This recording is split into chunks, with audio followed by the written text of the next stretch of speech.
नमस्ते। हमारे इस खास एक्सप्लेनर में आपका बहुत बहुत स्वागत है। देखिए, एक पेरेंट होने के नाते हम सब यही चाहते हैं कि हमारे बच्चे सिर्फ एग्जाम में अच्छे नंबर ना लाएं, बल्कि असल जिंदगी में भी कामयाब हों, राइट? तो आज हम मिडिल ईयर्स प्रोग्राम यानी MYP फ्रेमवर्क को एक बहुत ही स्पष्ट रोड मैप के तौर पर समझेंगे। ये एक ऐसा सफर है जो बच्चों को रटंत विद्या से दूर ले जाकर जीवन भर की सफलता के लिए तैयार करता है। तो चलिए आज इस पूरे सफर को डिकोड करते हैं। हम देखेंगे कि कैसे बच्चों में कुछ बेहद बुनियादी और अच्छे गुणों का निर्माण किया जाता है, कैसे वे सिर्फ क्या सीखना है के बजाय कैसे सीखना है में महारत हासिल करते हैं, और फिर कैसे इन सब कौशलों का इस्तेमाल वो असल दुनिया की समस्याओं को सुलझाने में करते हैं। तो सबसे पहले बात करते हैं इस पूरे रोड मैप की कि आखिर ये शिक्षा का मॉडल काम कैसे करता है। आपने भी नोटिस किया होगा कि शिक्षा का मतलब अब सिर्फ किताबें पढ़ना और रट्टा मारना नहीं रह गया है। आईबी का जो ये मुख्य मिशन स्टेटमेंट है ना, वो बिल्कुल इसी बात पर जोर देता है। उनका पूरा फोकस एक ऐसे समग्र विकास पर है जहां बच्चे सिर्फ अकादमिक रूप से ही तेज ना हो, बल्कि एक बेहतर और शांतिपूर्ण दुनिया बनाने में अपना सक्रिय योगदान भी दे सकें। अब सवाल ये है कि इस मंजिल तक पहुंचने के लिए बच्चों को किस चीज की सबसे ज्यादा जरूरत होगी। जाहिर है, एक मजबूत चरित्र की। और किसी भी महान यात्रा की तरह इस सफर में भी एक भरोसेमंद दिशा सूचक यंत्र यानी कंपास की जरूरत होती है। इस एजुकेशनल फ्रेमवर्क में वो कंपास है आईबी लर्नर प्रोफाइल। ये जो 10 अलग अलग गुण हैं, ये सिर्फ शब्द नहीं है, बल्कि ये एक छात्र के पूरे व्यक्तित्व और मौलिक चरित्र को आकार देते हैं। जरा इन खास खूबियों पर गौर कीजिए। थिंकर होना मतलब सिर्फ सोचना नहीं, बल्कि समस्याओं की जड़ तक जाना और हल निकालना। कम्युनिकेटर के तौर पर वो दूसरों के साथ मिलकर काम करना सीखते हैं। रिस्क टेकर्स बिना डरे नई चुनौतियों को अपनाते हैं। हो सकता है कभी कभी वो इन स्किल्स का इस्तेमाल घर पर आपसे अपनी बात मनवाने के लिए भी करें, लेकिन सच कहूं तो बाहर की दुनिया को पूरे आत्मविश्वास के साथ नेविगेट करने के लिए यही तो सबसे जरूरी जीवन कौशल हैं। अच्छा, चरित्र का कंपास को हमारे पास आ गया, लेकिन इस सीखने की गाड़ी को आगे बढ़ाने वाला इंजन क्या है? चलिए उस पर बात करते हैं। आपने शायद अप्रोच टू लर्निंग यानी ATL फ्रेमवर्क के बारे में सुना हो। यहाँ सबसे दिलचस्प बात यह है कि इसका पूरा फोकस इस बात पर बिल्कुल नहीं है कि बच्चा क्या सीख रहा है, बल्कि इस बात पर है कि वो कैसे सीखता है। और यकीन मानिए, यही वो चीज़ है जो बच्चों में सच्ची आत्मनिर्भरता पैदा करती है। अब आप शायद सोचें कि ये सब सुनने में तो बहुत सैद्धांतिक लगता है, लेकिन क्लास में कैसे होता है? देखिए, ये सब सीधा रोजमर्रा की गतिविधियों से जुड़ा है। जैसे संचार कौशल यानी कम्युनिकेशन को ग्रुप प्रोजेक्ट्स के जरिए निखारा जाता है। स्व प्रबंधन यानी सेल्फ मैनेजमेंट के लिए बच्चे अपनी गलतियों और सीखों को जर्नल्स में लिखते हैं। मतलब ये कौशल रोजमर्रा की प्रैक्टिस का हिस्सा बन जाते हैं।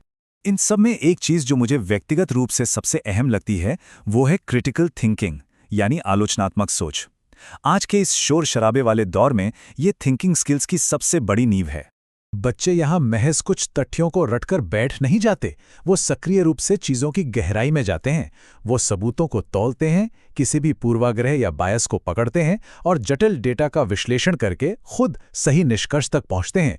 एक पेरेंट के तौर पर यह देखना बेहद सुकून भरा होता है कि आपका बच्चा सिर्फ सवाल का जवाब नहीं दे रहा, बल्कि खुद से नए और गहरे सवाल पूछना सीख रहा है। और सवाल पूछने की इसी आदत से जुड़ी है हमारी अगली सबसे मजबूत कड़ी, इंक्वायरी यानी पूछताछ की शक्ति। इस पूरे एजुकेशनल इंजन को सुचारू रूप से चलाने के लिए सही ईंधन चाहिए होता है।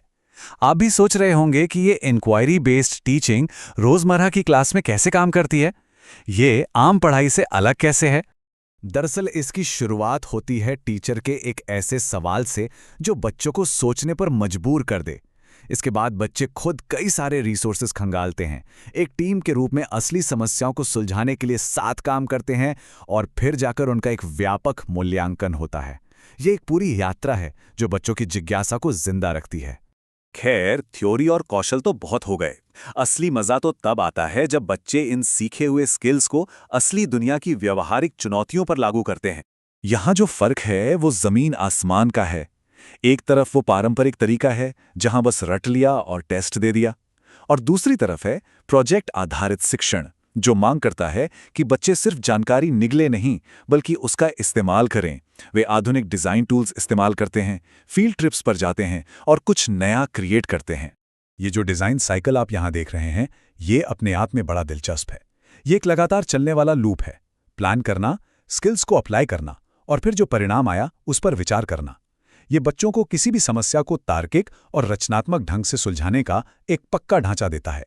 और इस पूरी शैक्षिक यात्रा का जो सबसे बड़ा मुकाम या कहें कि सबसे बड़ा माइलस्टोन आता है, वो है द पर्सनल प्रोजेक्ट। ये वो समय है जब बच्चों के अब तक सीखे हुए सारे कौशल एक साथ परीक्षा में आते हैं। ये पर्सनल प्रोजेक्ट कोई आम असाइनमेंट नहीं है। इसमें बच्चा अपनी पसंद का विषय चुनता है और पूरी तरह स्वतंत्र रूप से उस पर गहरा शोध करता है।